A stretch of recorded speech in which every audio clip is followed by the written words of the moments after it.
काय सांग तुम्ही बघताय की आता प्रशासन कोण, पोलीस अधिकारी सोडले तर आणि चेकअप करणारे डॉक्टर सोडले तर कोणी आलेलं नाही. आज तिसरा दिवस आणि जोपर्यंत ते आदेश रद्द होत नाही तोपर्यंत आम्ही उठणार नाही. आमचा जीव जरी गेला तर आम्ही चौघ उठणार नाही. शासनानं जरी हजारो लोकांवर गुन्हे दाखल केले तरी आम्ही आता मागे हटणार नाही. 100% निर्णय नाही लागेपर्यंत आमचा लढा चालूच राहील.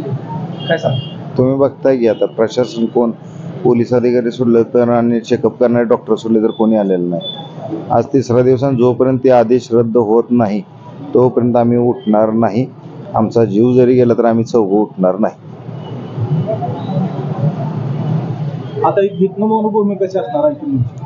आता तुम्हाला माहिती आहे की गेल्या 15 दिवसात मोहोळ तालुका संघर्ष समितीच्या वतीनं अनेक आंदोलनं उभा केली होती. आम्ही शासनाचं लक्ष या प्रश्नाकडे वेधू इच्छित होतो.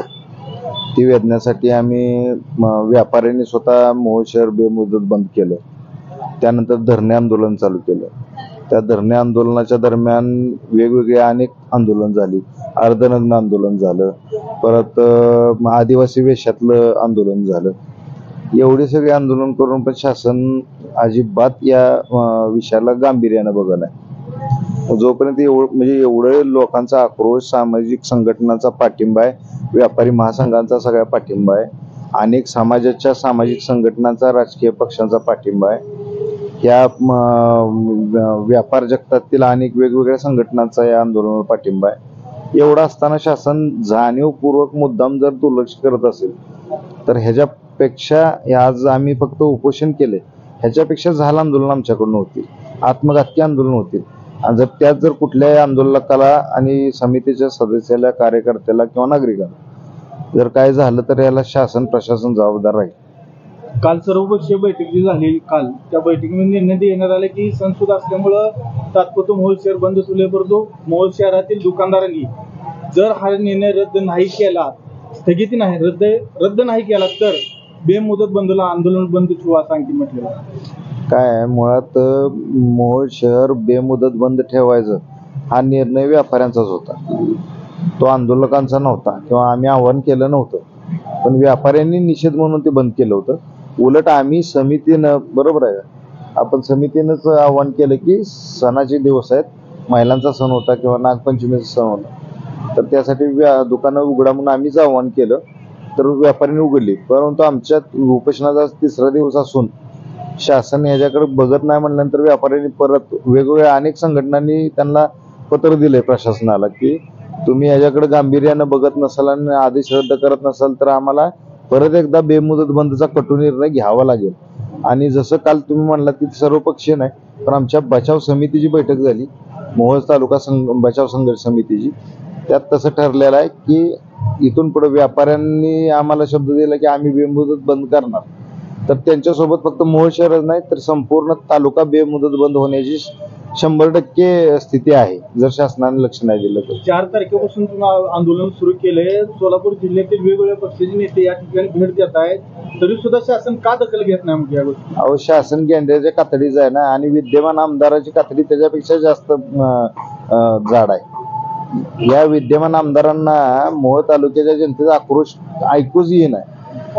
त्यांनी निर्णय घेतला तालुक्यातल्या एका, तुम्हाला माहिती आहे आपल्या राजकारणाची एक हे आहे, गरिमा आहे की एखाद्या जर व्यक्तीनं एखाद्या निर्णयाला विरोध पटवून दिला तर सत्ताधारी लोक सुद्धा तो निर्णय बदलतात. ही आपल्या महाराष्ट्राच्या किंवा जिल्ह्याच्या राजकारणाची एक पहिल्यापासूनची गरिमा आहे. तर एवढा मोठा लढा उभा राहिला, एवढ्या जनतेचा आक्रोश आहे, सामान्य लोक विरोधात चालली आहेत, तरी सुद्धा आमदार कान नसल्यासारखं, डोळे नसल्यासारखं वागतायत.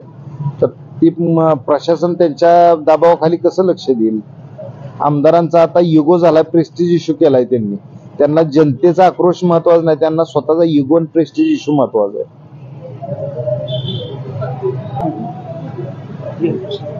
आज उपोषणाचा आज तिसरा दिवस आहे. प्रशासनाकडून तुमच्याकडे कोणकोण इथे येऊन केली किंवा आंदोलन तुम्ही हे करू नका, उपोषण सोडा असं म्हणून कोण आले? प्रशासनाकडून पोलीस प्रशासन आणि काल फक्त नायब तहसीलदार येऊन गेले आणि त्यांनी सोडण्यासंदर्भात असं कुठलंही आवाहन केलं नाही. त्यांनी फक्त तुमच्या भावना आहेत त्या आम्ही जिल्हाधिकाऱ्यापर्यंत पोहोचवल्यात. एवढंच आम्हाला सांगितलं आणि याच्यापेक्षा दुसरं काय त्यांनी केलेलं नाही. तुमचे आंदोलन किती दिवस आता चालू राहणार? हे जोपर्यंत याला रद्द होत नाही हे तहसील कार्यालय अप्पर तहसील कार्यालय तोपर्यंत हे आमचं आंदोलन सुरूच राहील.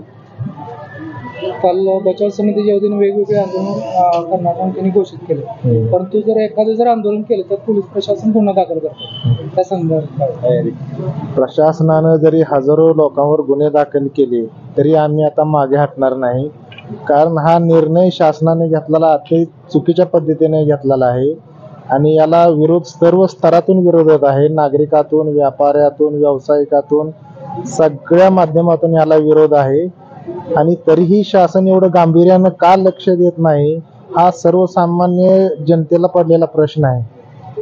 खासदारांनी भेट दिली का? खासदारांनी अजून काही भेट दिलेली नाही, परंतु आज सायंकाळी भेटायला येणारच असा निरोप आहे. प्रशासनाचा तिसरा दिवस आहे, तर काय सांगा आंदोलन करताय तुम्ही, तुमची लहान मुलगी पण इथे येऊन गेली, त्या संदर्भात काय सांगा?